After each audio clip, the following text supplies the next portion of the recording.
गोजोन आरो खौसेथिनि गेजेरजों थांनानै थानो हायो। बर' माहारिनि साफ्रोमबो सोद्रोमाखौनो बुहुमाव मोजां देहा आरो मोजां गोसो लानानै थांनानै थानो अराय सम बोर सारस्रिहरो। बुहुमाव जि ओनसोलावनो थाया मानो गासैबो बर' न'खरावनो अनलायनाया थायो। बिदा फंबाय, बिब' बिनानाव, न'खरनि गासैबो सोद्रोमाफोरनि गेजेराव मोजां मोनसे गोग्गो सोमोन्दोजों बर' न'खरफ्रा अराय सम गोजोन जालाङो। बिनि थाखाय बोर सारस्रिहरनो आङो इसोरनि खाथियाव, बोराइ बाथौनि खाथियाव आर'ज गाबग्रोबाय। मानगोनां रायजो राजा नोंथांमोन, मोनसे हारिया थांना थानांगौब्ला बे हारिया धोरोम सिबिनायाव जोबोद गोख्रों जानांगौ जायो। हारिनो गुबुन गुबुन बिथिंफोरखौ जेरैबायदि गोख्रों जानायखौ जोङो लुबैयो, बे हारिया डिसिप्लिनजों थांनांगौब्ला, जौगानांगौब्ला बे हारियाव धोरोम सिबिनायाबो गोख्रों जानांगौ। गोबां समाव धोरोम सिबिनाय जि हाबा खामानि, बेखौ जोङो एसे नेग्लेक्ट खालामो, बायो, एबा बेखौ जोङो मोजाङै गोसो होनानै मावफुङा आरो बेखौ जोंनि नांगौ हाबाफारिफोरनि गेजेराव मोनसे होननानै गोबां समावनो जोङो साना। आंनि गुसेब मेलेमजों आरो गुसुं समनि मोनदांथिजों आं बेखौनो मोनबोदों, जाय हारियाव धोरोम सिबिनाया गोख्रों नङा, मोजां नङा, बे हारियाव गोबां गुलाय गुजाय बेले बेजेया नुजायो। सोलोंथाइया नंगौ मोनसे हारिखौ जौगानायाव गासैबो बिथिंनिफ्राय मदद खालामो। जोङो मोजां सोलोंथाइ लानो हायोब्ला, गुन गोनां सोलोंथाइ लानो हायोब्ला, जोङो गोजौ सोलोंथाइ लानो हायोब्ला सासे मानसिया जिउआव मोजाङैनो थांनानै थानो हायो। बिनि सर्स, थांना थानायनि राहा लामा, बिनि थामथि मेगन, मोजां गाज्रिखौ बिजिरनो, मुलुगनि मानसिफोरजों बयजोंबो गोरोबनानै थांनानै थानो, गासैखौबो बियो लेखा सोलोंनानै साखा फारा जायो, गोरों जायो। नाथाय बेयो मोनसे समाव जोबथाहैयो। जेब्ला सोलोंथाइया जोबथाहैयो, अब्ला सासे मानसिनो गियान होनो, सोरां होनो थाखाय धोरोमनि मदद नांगौ जायो, एबा धोरोमनि सोरांखौ जोंनो नांगौ जायो। दा बेनिखायनो आङो जोंनि हारिनि गासैबो सुबुंखौ खावलायनो सानो जे धोरोम सिबिनायखौ जोङो मालाबाबो नेग्लेक्ट खालामनो नाङा एबा बानो नाङा। जोंनि जिउआव गोबां दुखु सुखुनि सम फैयो। जोङो मालाबा गोग्लैसोयो, मालाबा जौगायो। जोंनियाव गोबां बायदिसिना थासारि फैयो। नाथाय बे गासैबो थासारियाव मोनसे मोजां गोग्गो सिन्ताजों, मोनसे स्टेबल माइन्डजों, गोजौ सिन्ताजों जोङो दावगालांनांगौब्ला जोङो इसोरखौ, अबंलावरिखौ फुंनि मोनानि जोङो एसे गोसोखांनो नांगौ। आं गावनि जिउआवनो जेब्ला बर' हारिनि जोबोद मोनसे गाज्रि थासारियाव आङो एबसुनि आफादगिरि एबा लेङाइ आफादगिरिनि बिबानखौ मोनदोंमोन, आरो बै समाव बर' हारिनि बिदा फंबायनि गेजेराव जोबोद बुथारलायनाय जादोंमोन बड'लेण्डआव। आरो जोंनि आखायाव जेबो राहा लामा गैयामोन जे जोङो हारिखौ बोरैहाय बिनिफ्राय रैखा खालामगोन। बै समाव आङो बिथां सार मंगल सिं हाज'वारि, बाथौ धोरोमनि सासे दैदेनगिरि महरै, लोगोसे ब्रह्म धोरोमनि दैदेनगिरिफोर, ख्रिस्टियाननि दैदेनगिरिफोर गासैखौबो लानानै चिरां जिल्लायाव आङो रायज्लायदोंमोन। आरो बै समाव आं खावलायदोंमोन, बर' हारिनि जोंनि बिदा फंबायफ्राबो माबा नङा माबा धोरोमाव दङ। दा बे जोंनि धोरोम आफादफ्रा मोनसे अनुशासन फोसावनांगौ, जे जोंनि धोरोम सिबिग्रा मानसिफ्रा सासेबो नांलाय खमलाय, बुलायनाय, बुथारलायनायाव बाहागो लानो मोना, बेबायदि मोनसे अनुशासन फोसावनांगौ होननानै बै समाव सावरायदोंमोन। मानोना जायफोर बुथारलायनायाव बिदा फंबाय बाहागो लादों, बेबो माबा नङा माबा धोरोमाव दङ। जेब्ला बियो गामिनि सासनखौ मानिया जायो, गोरों गोराफोरनि खोथाखौ मानिया जायो, रावनिबो खोथाखौ मानिया जायो अब्ला जोंनियाव इसोरनि बादै बेखौ बोखांनोबो लामा गैया। दा ओंखायनो मुलुगनि जारिमिनखौ फरायबा जोङो बेफोरखौनो नुयो। जेब्ला मोनसे प्रलय फैयो, मायबा मोनसे गिदिरथार क्लाइमेट डेन्जार मोनसे सिचुएशन फैयो, बारहुंखा फैयो, बांग्रिं मावनाय फैयो, गासैबो बेबायदि थासारिफ्राव मानसिफ्रा हाया हाया जायो, अब्ला इसोरनिसो जोङो मा लायो? इसोरनि खाथियाव जोङो बोर बियो एबा इसोरनि खाथियाव जोङो साफियो। नंखायनो आर'जावबो बुंदों, बांग्रिं मावनायाव बायदिसिना थासारियाव माने जोंखौ रैखा खालामनायनि खोथाखौ आर'जावबो बुंदों। दा बेनिखायनो मानगोनां रायजोफोर, दिनै बर' मानसिफ्रा धोरोमाव जोङो गावस्रा गावस्रि जादों। नाथाय दिनै बांसिनानो जोंनि नंगुबै धोरोम, जाय धोरोमा बयनिख्रुइ गिबिसिन बर' हारिनि, बै धोरोमखौनो जोङो सिगाङाव लानानै जोङो दावगालांनांगोन। बेखौ एसे रिफर्म खालामनाय, आथिखालनि मुलुगाव गुबुन मानसिफ्राबो नायथावथाव खालामनाय, बयबो माने दिनै खाथियाव फैनानै जोंनि सिबिनायखौ एसे बजबनो हानाय, एसे मडार्नाइज खालामनानै मोनफा मोननै मोनसे फोसाबनानै जि महर होबाय जोंनि माखासे गेदेमाफ्रा, दिनै जोंनि बाथौ धोरोमाबो बयजोंबो बजबजानाय एबा बयजोंबो मान होजानाय मोनसे अबस्थायाव दङ। मोनसे समाव गासैबो धोरोमाव बेबायदिनो बुलि होनाय बायदिसिना थासारिफ्रा दङमोन। ओंखायनो जोंखौ प्रिमिटिभ ट्रेड होननानै बुङो, गोजाम हारि। नाथाय दिनैनि समाव बेखौ बयबो रिफर्म खालामबाय। आथिखालनि मानसिफ्रा बारा ब्रुटेलिटिखौ मोजां मोना। आं गावबो हिंसाखौ आङो मोजां मोना।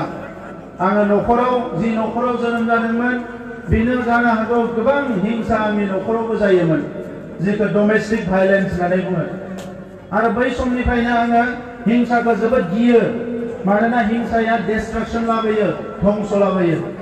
नंखायनो हिंसा खालामनो नाङा मानसिफ्रा। हिंसा खालामोबा न'खराव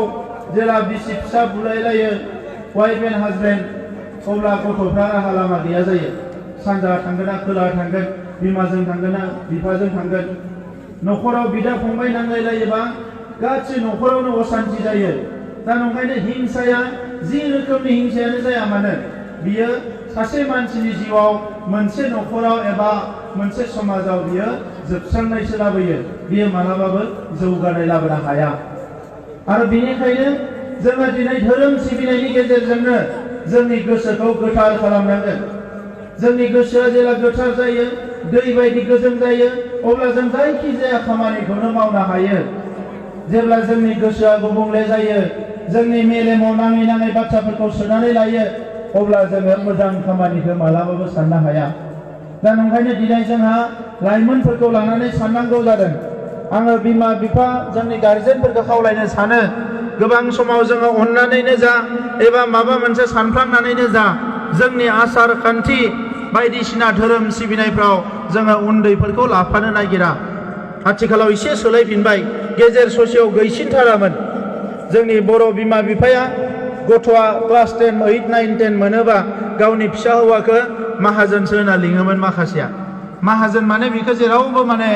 लाखिला, बेखौसो बेसो मालिक गार्जेन बायदि। दा बे नङा, जोङो बेनो एटलिस्ट संस्कारखौ होनांगोन। बिमा बिफाया थाखा फैसा, रां रुफा, डिग्रीखौ होनो हायाबा सोरबा गोरिब गुन्द्रा बिमा बिफाया, नाथाय मोनसे जिनिसखौ होनो हायो, बे जाबाय संस्कार।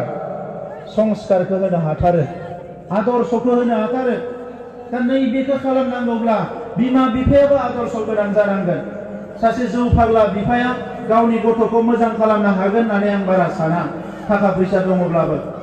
जुदि बिमाजों बिफाजों जौ लोंनानै होरलां होथां जायोबाथ' बिनि जेनेरेशनानो सेस। दा नंखायनो दिनै जोंहा मानसिया बे मुलुगाव जोनोम लादों, मानो जोनोम लादों, बिनि थांखि, बिनि उद्देश्य, बेखौ साफ्रोमबो नायगिरनांगौ।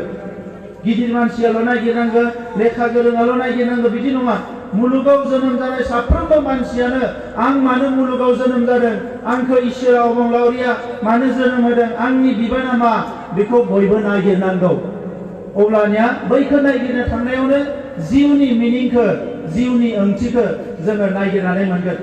आरो बेखौ नायगिरनानै मोनाब्ला बे धोरोम सिबिनायनि गेजेरजों, धोरोमनि माखासे बानबुंथाइफोरनि गेजेरजों जोङो बे बाथ्राफोरखौ सोलोंलांनो हागोन। दा नंखायनो दिनैनि समाव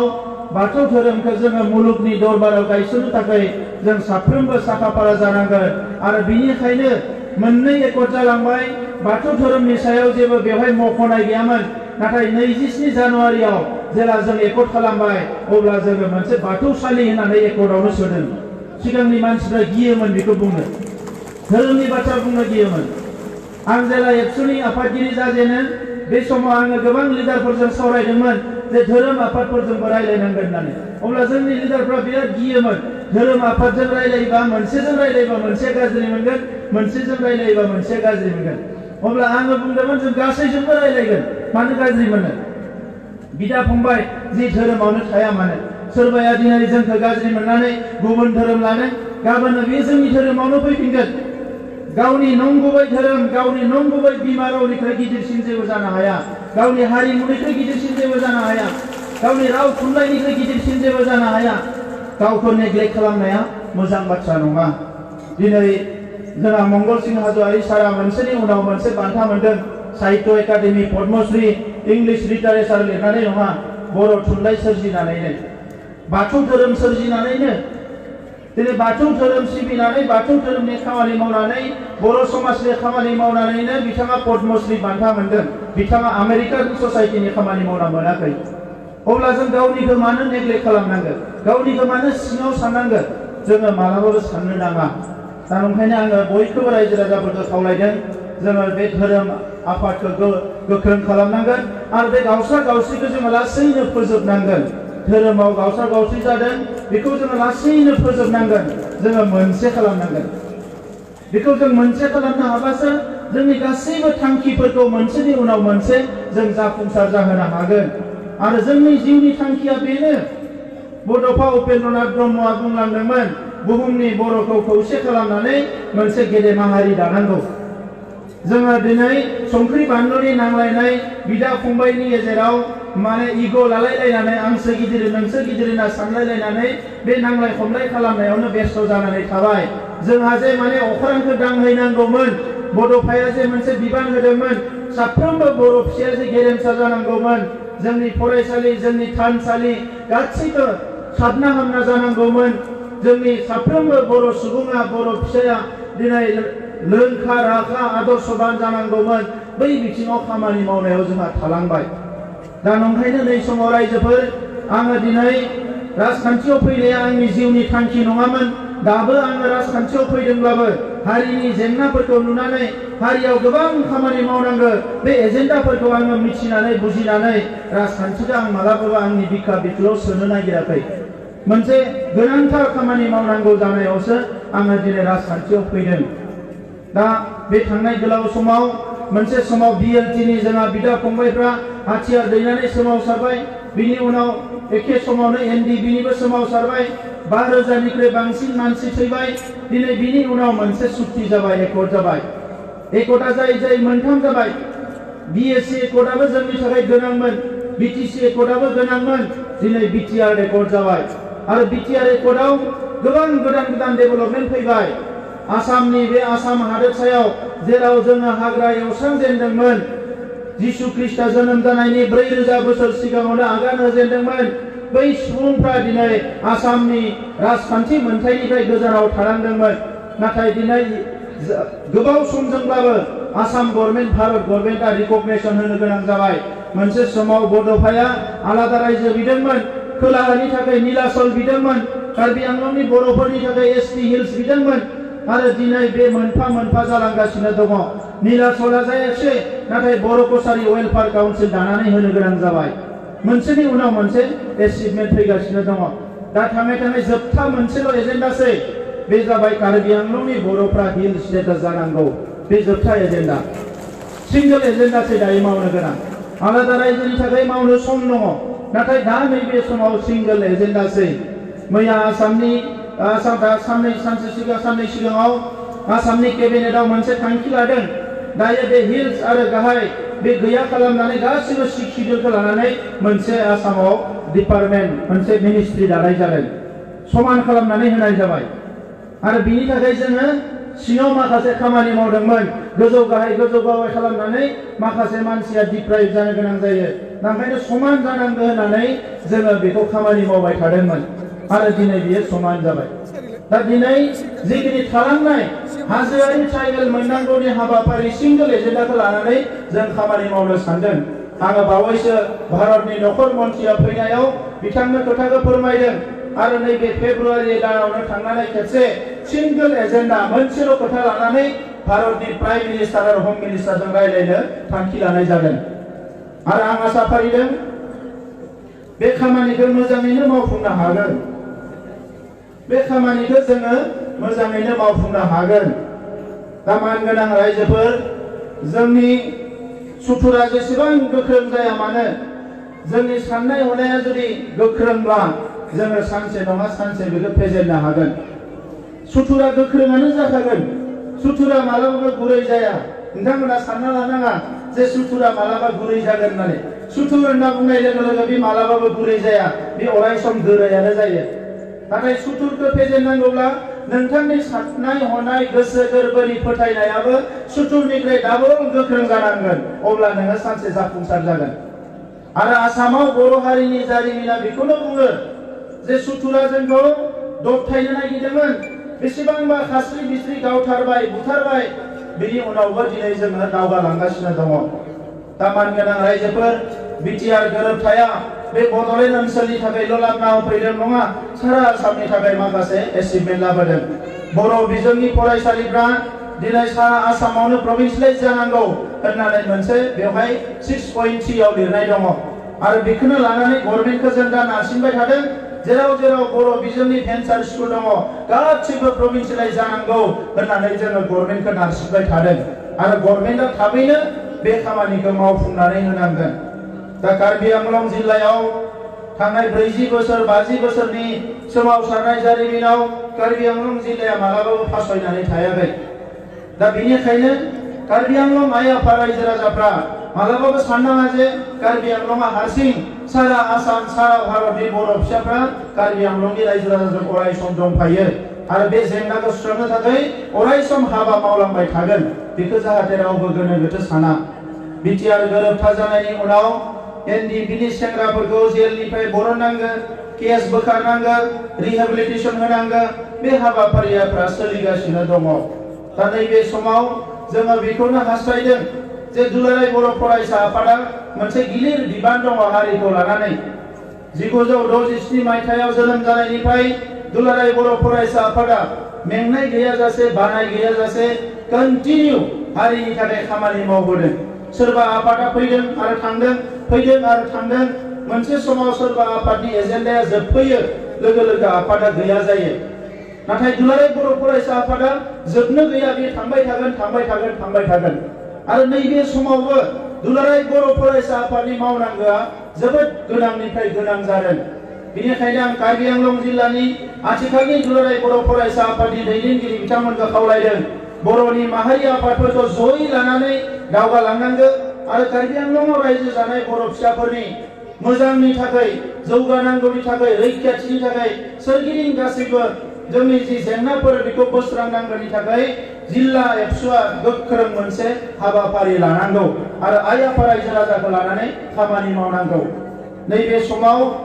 मिरु एबसुनि आफादगिरि दिपेन बर' बिथाङा जोंनि स्कुल प्रभिन्सियेलाइज जानांगौ गासैबो जेंनाफ्रा जोबनांगौ बिनि थाखाय सरकारजों जोबोद खनले नारसिननानै रायलायगासिनो दङ आरो जोंबो सरकार हिसाबै बिथांखौ फुल्लि मदद होगासिनो दङ दा बेनिखायनो नैबे समाव जोङो सरकार हिसाबै सरकार होननानै थानो आङो सरकाराव फैयाखै हारिनिनो सासे बिबानगिरि सासे मावथि सासे बिदा फंबाय होननानै खामानि मावनो फैदों दा ओंखायनो दुलाराय बर' फरायसा आफाद माहारि आफादफोरजों खौसे जानांगोन फिसा खोथाफोरखौ लानानै गेना गोरोन्थि एना एनि सानलायनायखौ दोननांगोन जोंनि आंनि पार्सनेल जिउआव आं सोरखौबा मोजां मोनाबो जानो हानाय सोरखौबा मोजां मोनगोबो जानो हानाय नाथाय जेला ससियेल बाथ्रा फैयो सामाजिक बाथ्रा फैयो अब्ला जोंनियाव गाज्रि मोननाय मोजां मोननाया थानो नाङा जोंनि समान जानांगोन बयबो हारिनि मानसिफोरखौ जौगाहोनायाव गोरिब गुन्द्राफोरखौ अननायाव जों बयबो समान जानांगोन दा मानगोनां रायजोफोर मुलुगा जोबोद दावगालांबाय साइन्स आरो टेक्न'लजिया जोबोद दावगालांबाय बे समाव जोङो गोग्लैसोनानै थाबा जानाय नङा जोङो मालायखौल' दुसियोबा जोंनि हानाय हायै जोंनि साक्सेस फैलानि थाखाय जुदि मालायखौल' जों ब्लेम होबाय थायोब्ला जों मालाबाबो दावगालांनो हानाय नङा जोंबो गावबो अप्टिमिस्टिक जानांगोन गावबो हार्ड वर्किं जानांगोन गावबो खस्थ' खालामनांगोन आरो थांखिखौ होसोनो जों गावबो खामानि मावनांगोन बबेबा मोनसे एजेन्डायाव फेल जादोंबा गुबुन मोनसे लामा बरननानै जों खामानिखौ मावनांगोन जेरैखि जाया जोङो थांनानै थानांगोन बेनिखायनो बेवहाय जि जेंना दङ कार्बि आंलं हिसाबै बिथां सीएम तुलिराम रहां बिथाङा बेवहाय फैदों बिथांजों आङो खनले रायलायबाय थायो दिनैबो माखासे बाथ्राखौ बिथांनो बुंगोन आरो जिखिनि जेंनाफोर दङ जोंहा सावरायलायनायनि गेजेरजों जोङो फोजोबनांगोन आङो बेखौ खावलायो दा बेनिखायनो रायजोफोर आं गोलाव बाथ्रा बुंला जोबथारनायाव बयनिसिमबो आङो खुलुमनाय सिबिनाय अननायखौ बावहरबाय माहारि आफादफोरनि गेजेराव जोबोद मोनसे मोजां आन्डारस्टेन्डिं दङ कार्बि आंलंआव आरो 20-25 बोसोर आं जिखिनि नुबोबाय बेवहाय माहारि आफादफ्रा खौसे खामानि मावबाय थादों आं दाबो खावलायगोन कुनु नार्भास जानांगौ फ्रास्ट्रेसन जानांगौ एबा जोङो फासयनानै थानांगौ बे नङा जि मोनसे खौसेथि दङ दुलाराय बर' फरायसा आफादनि दैदेननायाव बयबो खौसे जानानै हारियाव मा नांगौ मा नाङा बे गासैखौबो मोनसे पलिसि स्ट्रेटेजि मास्टार प्लेन बानायनांगौ आरो बेवहाय आङो बिटिआर सरकारनि जानानै फुल्लि सापर्ट होगोन आरो बेजों लोगोसे कार्बि आंलंनि जि सरकार दङ बिथांमोनखौबो जोङो खावलायगोन जेराव नांगौ जादों दिनै फरायसालिनि खोथाखौनो होन अडिटोरियाम नांगौ बायदिसिना जोंनो बेबस्था खालामनानै होनांगौ बे गासैखौबो होनांगौनि थाखाय जोङो बिथांमोननि गभर्नमेन्टखौबो जोङो नांगौ बायदियाव नारसिनगोन रायजोफोर बेखिनि खोथाखौनो बुंबाय बाथौ थानसालि गोबां लुनांगौ दङ जोंहा दासो जोंहा रायजो राजाफ्रा बाथौ थानसालि लुनो आखायाव लादों आसाम गभर्नमेन्टआ दाख्लैसो आसाम दर्शन होननाय मोनसे आसनि होदोंमोन नाथाय बे आसनिया जोबोद खममोन मोनसे समस्तियाव एमएलए समस्तियाव 50टाल' होदोंमोन ओंखायनो सरकारखौ खावलायनानै आरो बारायबावनांगौ होननानै जों नारसिनदों दा बेखौ सरकारा बुंदों जे जोङो आरोबाव बारायबावगोन दा बिथांमोना बेसेबां बाराया आङो बाथौ गौथुमनि मिरुनि दैदेनगिरिफोरजों रायलायनानै बे थांखिखौनो लानो सानदों कि जोङो रायजो राजायानो खमसे खम जोंनि मोनसे थानसालिखौ गामियाव मोजां साबना हामना लुनानै लानांगोन जेरैखि जाया लुनानै लानांगोन थानसालियानो जोंनि गामिनि सबसे मिरु बेवहायसो जोङो फुंनि मोनानि खुलुमनानै जिउनि खामानिखौ जागायो दा ओंखायनो न'आवबो थानसालि थानांगौ आरो गामियाव रायजो हिसाबैबो जोंनि थानसालिफ्रा साबना हामना जानांगोन नङाबा मालाय मानसिफ्रा जोंखौ मिनिगोन दानि मोनसे गामियाव हाबनानै फैबाय 1869 मायथाइनि गामि पार'ख'वा बे गामिखौ नायोबाथाय नुयो जे बारा गोबावनि गामि नङा होननानै मानोना बिनि जि इनफ्रास्ट्राक्चार बेवहाय जेबोआनो गैया दा बेफोरखौ जोङो गोख्रों खालामनांगौबा जोंनि रायजो राजाफ्रा सिमां नुनांगोन सिमां नुयोबासो जोङो खामानिफोरखौ मावनो हागोन बर' हारिखौ साबना हामना मुलुगाव गेरेमसा हारि जानायनि सिमांखौ साफ्रोमबो बर' फिसाया नुनांगोन हौवासा हिनजावसा होननाय खोथा नङा गासैबो बेखौ नुनांगोन अब्लासो जोङो जौगालांनो हागोन दा बेखौनो बुंनानै बयनिसिमबो गोसो गोरबोनि साबायखरखौ बावनानै अननाय सिबिनायखौ बावनानै बाथौ गौथुमनो आंनो बेखिनि खाबुखौ होनायनि थाखाय आङो साबायखर बावनानै आंनि बुंनायखौ फोजोबनो नागिरबाय आरो बाथौ गौथुमा अरायसर जाफुंसार जाथों आफा अबंलावरिया अरायसम बोर सारस्रि हरथों जोंनि हारिखौ जौगालांनो थाखाय बेखिनिखौनो बुंनानै आंनि बुंनायखौ फोजोबबाय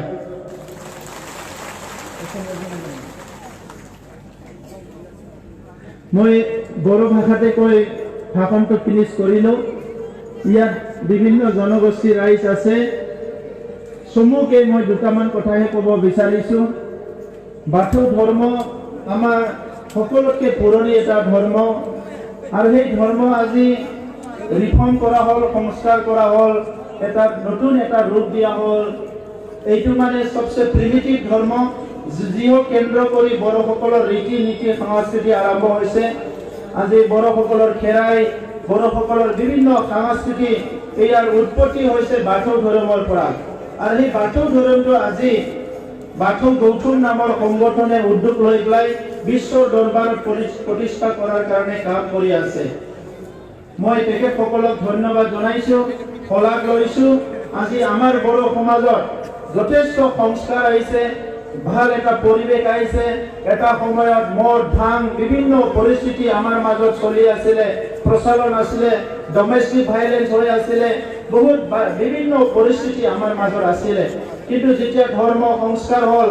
সবে মঙ্গলবাৰত বাথৌ আৰাধনাত যোৱা হ'ল, লাহে লাহে আমাৰ অঞ্চলত আমাৰ গাঁওবিলাকত পৰিৱৰ্তন আহিবলৈ আৰম্ভ কৰিলে। সেইকাৰণে শিক্ষা য'ত অন্ত পৰে, ইয়াৰ পৰা সমাজখন আগুৱাই লৈ যাবলৈ ডিচিপ্লিনত আনিব লাগিলে ধৰ্ম চৰ্চাটো থাকিব লাগিব।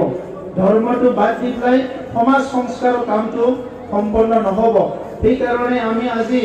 বিজ্ঞান আৰু প্ৰযুক্তিবিদ্যাৰ সময়ত বহুতে কয় যে কি অন্ধবিশ্বাস আছে নেকি যে ধৰ্ম পালন কৰিব লাগে।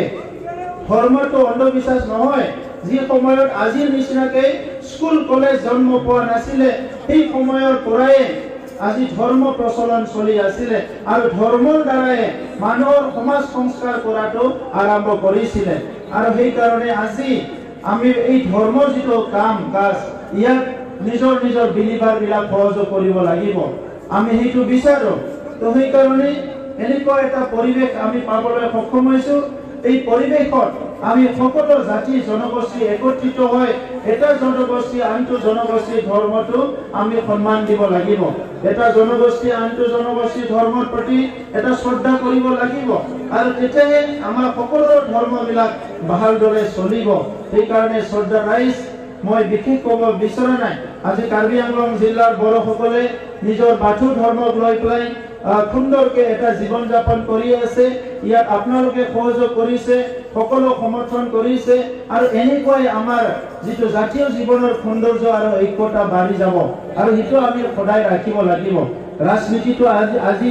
এটা আছে, কালি এটা আহিব, কিন্তু সমাজটো সদায় এটা